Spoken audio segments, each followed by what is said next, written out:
ನಮ್ಮೆಲ್ರಿಗೂ ಈಗ ದೊಡ್ಡ ಸಮಸ್ಯೆ ಏನಂದರೆ ಮಕ್ಕಳನ್ನ ಹೇಗೆ ಬೆಳೆಸೋದು ಅಂತ.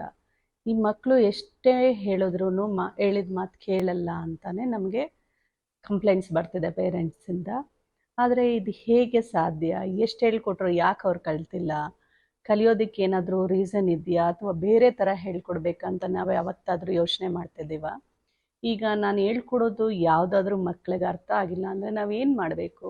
ನಾವು ಹೇಳ್ಕೊಡೋ ರೀತಿನ ಬದಲಾಯಿಸ್ಬೇಕಲ್ವಾ? ಸೊ ಇದರಲ್ಲಿ 2 ರೀತಿ ಇದೆ. ಒಂದು, ಶಿಕ್ಷಣ ಕೊಡ್ತಾ ಇರ್ತೀವಿ ಮಕ್ಕಳಿಗೆ. ಹೇಗಂದರೆ ಇದನ್ನು ಮಾಡಿದ್ರೆ ಸರಿ, ಇದನ್ನು ಮಾಡಿದ್ರೆ ತಪ್ಪು.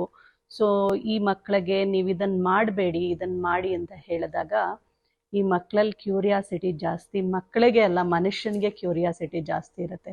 ಈಗ ಒಂದು 5ನೇ ಕ್ಲಾಸ್ ಇರೋ ಮಕ್ಕಳಿಗೆ, 5th ಸ್ಟ್ಯಾಂಡರ್ಡ್ ಇರೋ ಮಕ್ಕಳಿಗೆ ಬೇಕಾದರೆ ನೀವು ಹೇಳಿ ನೋಡಿ, ಒಂದು ಕೊರಿಯರ್ ಬರುತ್ತೆ, ಅದನ್ನು ನೀನು ಏನು ಓಪನ್ ಮಾಡಿ ನೋಡಬೇಡ ಅಂತ ಹೇಳಿ ನೋಡಿ.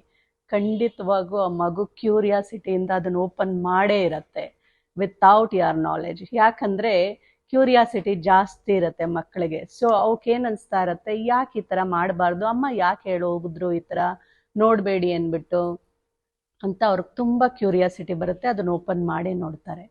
ಹಾಗೆ ಈ ಶಿಕ್ಷಣಕ್ಕೂ ಸಂಸ್ಕಾರಕ್ಕೂ ತುಂಬ ಡಿಫ್ರೆನ್ಸ್ ಇದೆ. ನಾನು ಯಾವಾಗಲೂ ಹೇಳ್ತಾ ಇರ್ತೀನಿ, ಮಕ್ಕಳಿಗೆ ಶಿಕ್ಷಣ ಕೊಡೋದಕ್ಕಿಂತ ಸಂಸ್ಕಾರ ಕೊಡಿ ಅಂತ.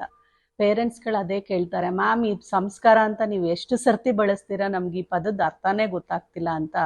ಸೊ ಅದಕ್ಕೆ ಈ ವಿಡಿಯೋ ಮಾಡ್ತಾ ಇದ್ದೀನಿ ನಾನು. ಈ ಸಂಸ್ಕಾರ ಅಂದರೆ ನಾವು ಯಾವಾಗ ಮಕ್ಕಳಿಗೆ ಹೇಳ್ಕೊಡುವಾಗ ಅದರ ಪರಿಣಾಮ ಹೇಳಬೇಕು. ಒಳ್ಳೇದು ಮಾಡಿದ್ರೆ ಏನು ಪರಿಣಾಮ ಆಗುತ್ತೆ ಅಥವಾ ಕೆಟ್ಟದ್ದು ಮಾಡಿದ್ರೆ ಏನು ಪರಿಣಾಮ ಆಗುತ್ತೆ, ಕಾನ್ಸಿಕ್ವೆನ್ಸಸ್ ನೀವು ಹೇಳ್ಕೊಡ್ಬಿಟ್ರೆ ಮಕ್ಕಳು ಮತ್ತೆ ತಪ್ಪು ಮಾಡಲ್ಲ. ಕಾನ್ಸಿಕ್ವೆನ್ಸಸ್ ಹೇಳ್ಕೊಡೋಕ್ಕೆ ಮೊದಲು ನಮ್ಗೆ ಅದು ಗೊತ್ತಿರಬೇಕಲ್ವಾ, ನೆಕ್ಸ್ಟ್ ಏನಾಗುತ್ತೆ ಅಂತ. ಸೊ ಅದ್ರ ಬಗ್ಗೆ ನಾವು ಸ್ವಲ್ಪ ನಾಲೆಡ್ಜ್ ತಗೊಂಡು ಆಮೇಲೆ ಮಕ್ಕಳಿಗೆ ಹೇಳ್ಕೊಡ್ಬೇಕು. ಈ ಆಲ್ಮೋಸ್ಟ್ ಯಾರು ಮಕ್ಕಳನ್ನ ಸರಿ ಮಾಡಿ ಅಂತ ಕೌನ್ಸಿಲಿಂಗ್ ಬಂದಾಗ ನಾನು ಮೊದಲು ಅವ್ರಿಗೆ ಹೇಳೋದು, ನಿಮಗೆ ಕೌನ್ಸಿಲ್ ಮಾಡಿದ್ರೆ, ನೀವು ಸರಿ ಹೋದರೆ ಮಾತ್ರ ನಾನು ಮಕ್ಕಳನ್ನ ಕೌನ್ಸಿಲಿಂಗ್ ತಗೊಳ್ಳೋದು ಅಂತ. ಎಕ್ಸಾಂಪಲ್ ಹೇಳ್ತೀನಿ ಕೇಳಿ. ಈಗ ಒಂದು ಗಿಡದಲ್ಲಿ ಹಣ್ಣು ಬರ್ತಿಲ್ಲ, ಹೂ ಬರ್ತಿಲ್ಲ ಸರಿಗೆ ಅಂದಾಗ ನಾವೇನು ಮಾಡಬೇಕು, ಮೇಲೇನಾದರೂ ಸ್ಪ್ರೇ ಮಾಡಿದ್ರೆ ಒಣಗೋಗ್ತಾ ಇದೆ ಅಂತಲೇ ತಿಳ್ಕೊಂಡ್ಬಿಡೋಣ. ಹಣ್ಣು ಹೂ ಬಿಡಿ, ಮರನೇ ಗಿಡನೇ ಒಣಗೋಗ್ತಾ ಇದೆ ಅಂದಾಗ ಆ ಎಲೆಗಳಿಗೆಲ್ಲ ನಾವು ನೀರನ್ನ ಸ್ಪ್ರೇ ಮಾಡಿದ್ರೆ ಗಿಡ ಸರಿ ಹೋಗುತ್ತಾ? ಖಂಡಿತ ಇಲ್ಲ.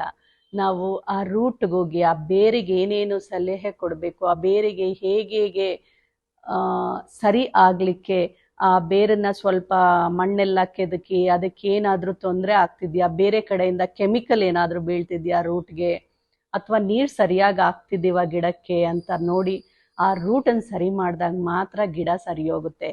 So we are parents are the root for the kids. ಈ ರೂಟ್ ಕಾಸ್ನ ಸರಿ ಮಾಡಿದಾಗ ಮಾತ್ರ ನಮ್ಮ ಮಕ್ಕಳು ಸರಿ ಹೋಗೋದು. ಇದರಲ್ಲಿ ಒಂದು ವಿಷಯ ನಾನು ಕ್ಲಾರಿಟಿ ಕೊಡ್ತೇನೆ. ಶಿಕ್ಷಣ ಅಂದರೆ ಸರಿ ತಪ್ಪನ್ನು ಹೇಳ್ಕೊಡ್ತೀವಿ ಅಂತ ಹೇಳಿದೆ, ಸಂಸ್ಕಾರ ಅದ್ರ ಕಾನ್ಸಿಕ್ವೆನ್ಸಸ್ ಹೇಳ್ಕೊಡ್ತೀನಿ ಅಂತ ಹೇಳಿದೆ. ಒಂದು ಎಕ್ಸಾಂಪಲ್ ಹೇಳ್ತೇನೆ. ಈಗ ಮಕ್ಳಿಗೆ ನಾವು ಹೇಳ್ತೀವಿ, ಹೋಗಿ ಹೊರಗಡೆ ಹೋದಾಗ ಶಿಕ್ಷಣ ಅಂತ ಕೊಟ್ಟಾಗ ಏನಾಗುತ್ತೆ ಅಂದರೆ, ಅಲ್ಲಿ ಹೋಗಬೇಡ ಇಲ್ಲಿ ಹೋಗಬೇಡ ಅಂತ ಹೇಳ್ಕೊಡ್ತೀವಿ. ಸೊ ಮಕ್ಕಳಿಗೆ ಹೊರಗಡೆ ಹೋದಾಗಲೂ ನಾವು ಅವ್ರ ಜೊತೆ ಹೋಗ್ಲಿಕ್ಕಾಗಲ್ಲ. ಆ ಮಕ್ಕಳು ಹೊರಗಡೆ ಹೋದಾಗ ಅಥವಾ ನಾವೇ ಹೊರಗಡೆ ಹೋದಾಗ ತುಂಬ ಬೇರೆ ಬೇರೆ ಮೈಂಡ್ ಸೆಟ್ ಇರೋರನ್ನ ಮೀಟ್ ಮಾಡ್ತೀವಿ. ಸೊ ಅಲ್ಲಿ ನಾವು ಎಲ್ಲೇ ಹೋಗಲಿ ನಮ್ಮ ತನನ ಬಿಟ್ಕೊಡದೆ ಬದುಕೋದೆ ಸಂಸ್ಕಾರ. ಶಿಕ್ಷಣ ಕೊಟ್ಟಾಗ ಏನಾಗುತ್ತೆ, ಬೇಗ ಬೇರೆಯವರಿಂದ ಇನ್ಫ್ಲುಯೆನ್ಸ್ ಆಗಿಬಿಡ್ತೀವಿ.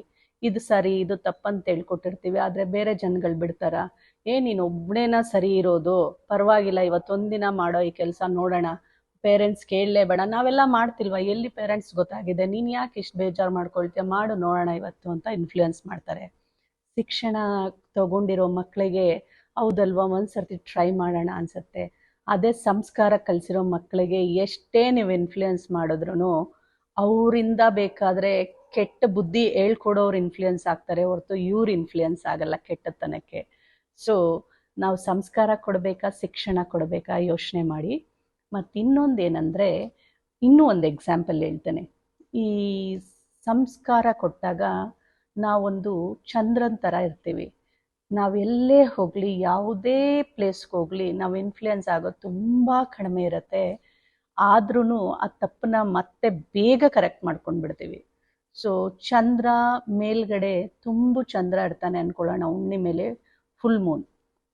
ಸೊ ಆ ಮೂನ್ನ ಪ್ರತಿಬಿಂಬ ಏನಾಗುತ್ತೆ, ನೀರ್ ಮೇಲೆ ಬೀಳ್ಬೋದು, ತಿಳಿ ನೀರ್ ಮೇಲೆ, ಹರಿತಾ ಇರೋ ನದಿ ಮೇಲೆ ಬೀಳುತ್ತೆ ಅನ್ಕೊಳ್ಳೋಣ. ಹಾಗೆ ಹಾಲ್ ಮೇಲೂ ಬೀಳ್ಬಹುದು, ಬೆಳ್ಳಿ ಬಟ್ಲಲ್ಲಿರೋ ಹಾಲ್ ಮೇಲೆ ಅದೇ ಬಿಂಬ ಬೀಳುತ್ತೆ. ಹಾಗೆ ಕೊಳಚೆ ನೀರಿದ್ರೆ ಅದ್ರ ಮೇಲೂ ಆ ಬಿಂಬ ಬೀಳುತ್ತೆ. ಆದರೆ ಯಾರಾದರೂ ಚಂದ್ರನ ಇನ್ಫ್ಲುಯೆನ್ಸ್ ಮಾಡೋಕ್ಕಾಗತ್ತಾ?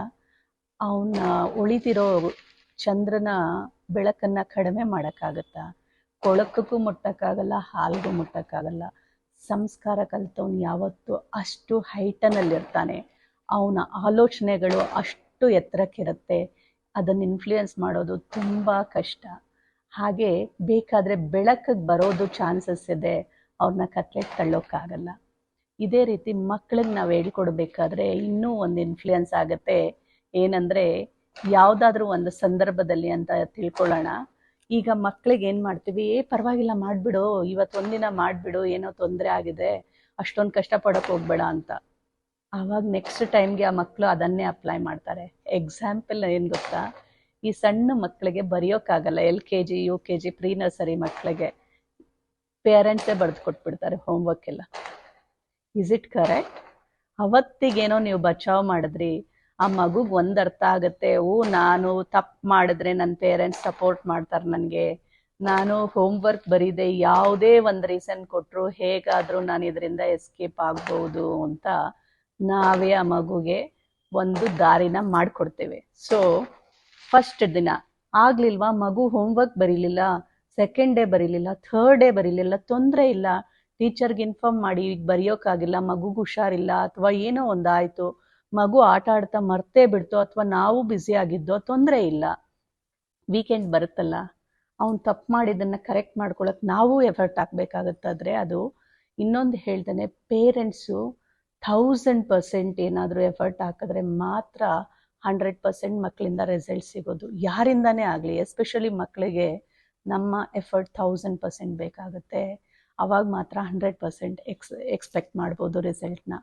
ಅದು ಹೇಗೆ ಅಂದರೆ, ಈ ನಮಗೆ ಒಂದು ಸಿಚುಯೇಷನ್ ಬರುತ್ತೆ ಅಂದ್ಕೊಳ್ಳಿ, ಕಷ್ಟ ಸಿಚುಯೇಷನ್ನು, ಸುಳ್ಳು ಹೇಳಬೇಕಾಗತ್ತೆ ಅನ್ನೋ ಸಂದರ್ಭ ಬಂದಾಗ ಮಕ್ಕಳ ಮುಂದೆ ನೀವೇನಾದರೂ ಒಂದು ಸರ್ತಿ ಆ ಸುಳ್ಳನ್ನು ಹೇಳಿ ಎಸ್ಕೇಪ್ ಆದ್ರಿ ಅಂದ್ಕೊಳ್ಳಿ, ಆ ಮಕ್ಳಿಗೆ ಅರ್ಥ ಆಗುತ್ತೆ, indirectly we are teaching dum that ನಾವು ಸುಳ್ಳು ಹೇಳಿ ಎಸ್ಕೇಪ್ ಆಗ್ಬೋದು. ಆದರೆ ಅವ್ರ ಮುಂದೆ ಫೇಸ್ ಮಾಡಿ ತೋರಿಸ್ಬೇಕು, ಹೌದು ನನ್ನಿಂದ ತಪ್ಪಾಗಿದೆ, ಅಥವಾ ಈ ಕಷ್ಟ ಸಿಚುಯೇಷನ್ ಬಂದಾಗ ನಾನು ಗಿವ್ ಅಪ್ ಮಾಡಲ್ಲ, ಸರಿ ಮಾಡ್ಕೊಳ್ತೀನಿ, ಆ ಕಷ್ಟನ ಫೇಸ್ ಮಾಡ್ತೀನಿ ಅಂತ ನೀವು ಒಂದು ಸರ್ತಿ ಹೇಳಿ ನೋಡಿ, ಅವ್ರು ಅದನ್ನೇ ಫಾಲೋ ಮಾಡ್ತಾರೆ. ಅಥವಾ ಅವ್ರಿಗೆ ಯಾವಾಗ ಆ ಸಿಚುಯೇಷನ್ ಬರುತ್ತಲ್ಲ ಆಗ ಅದನ್ನು ಅಪ್ಲೈ ಮಾಡ್ಕೊಳ್ತಾರೆ. ನೀವೇನಾದರೂ ಎಸ್ಕೇಪ್ ಆಗಿದ್ರೆ ಅವರು ಅದನ್ನೇ ಅಪ್ಲೈ ಮಾಡ್ತಾರೆ, ಹೇಗಾದರೂ ಎಸ್ಕೇಪ್ ಆಗಿಬಿಡೋಣ, ಈಸಿ ವೇ ಹುಡ್ಕೋಣ ಅಂತ. ಸೊ ಮಕ್ಕಳನ್ನ ಬೆಳೆಸೋದ್ರಲ್ಲಿ ಯಾರು ಫೇಲ್ ಆಗ್ತಿದ್ದೀವಿ, ಯಾಕೆ ಫೇಲ್ ಆಗ್ತಿದ್ದೀವಿ ಅಂತ ಒಂದು ಸರ್ತಿ ಗಮನ ಕೊಡಿ, ಅದ್ರ ಬಗ್ಗೆ ಯೋಚನೆ ಮಾಡಿ. ಸೊ ಒಂದು ಇನ್ನರ್ ಸೆಲ್ಫಿ ತಗೊಂಡು ನೋಡಿ, ಮಕ್ಕಳು ಬೆಳೆಯೋದಕ್ಕೆ ನಾವು ಕಾರಣನಾ, ಅಥವಾ ವಾತಾವರಣ ಕಾರಣನಾ, ಅಥವಾ ಮಕ್ಕಳು ಮೈಂಡ್ಸೆಟ್ ಕಾರಣನಾ ಅಂತ ಒಂದಿನ ಸೆಲ್ಫಿ ತೆಗೆದು ನೋಡಿ. Thank you all.